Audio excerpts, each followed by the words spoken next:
नमस्कार। आइए इस वीडियो के माध्यम से जानेंगे एक डिसमिल जमीन कितना का होता है।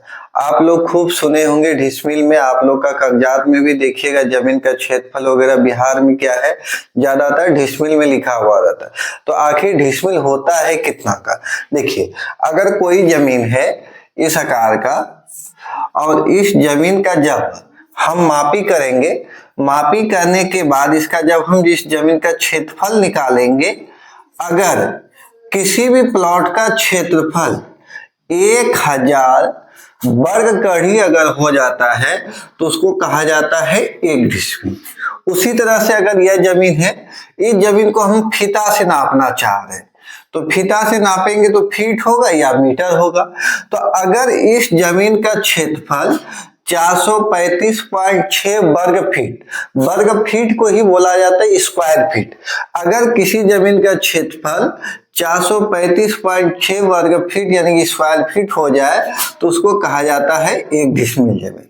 उसी तरह से अगर कोई जमीन हम मीटर से नाप रहे हैं तो मीटर के अनुसार अगर जमीन का क्षेत्रफल 40 वर्ग मीटर हो जाए तो उसको बोला जाता है एक डिसमिल। तो ज्यादातर जो समाज में है ये दो चीज चलता है, जरीब चलता है और फीता चलता है।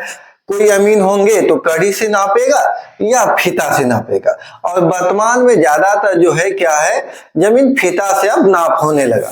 तो फीता से अगर कोई भी जमीन आप नापते हैं, खुद से भी नाप करके निकाल सकते हैं, लेकिन यही आपको याद रखना होगा कि फीता के अनुसार कितना स्क्वायर फीट का डिसमिल होता है। तो फीता के अनुसार होता है 435.6 वर्ग फीट का एक डिसमिल। इसके अलावा मीटर के अनुसार होता है 40 वर्ग मीटर का एक डिसमिल। गज के अनुसार होता है 48.4 वर्ग गज का एक डिसमिल। अगर कोई जमीन आप हाथ से नापना चाहते हैं तो आप बेहिचक नाप सकते हैं, लेकिन आपको याद रखना होगा कि एक डिसमिल जो है कितना वर्ग हाथ का होता है। तो हाथ के अनुसार होता है 193.6 वर्ग हाथ का एक डिसमिल, और इंच के अनुसार होता है 62,726.4 इंच वर्ग इंच का एक डिसमिल। Thank you.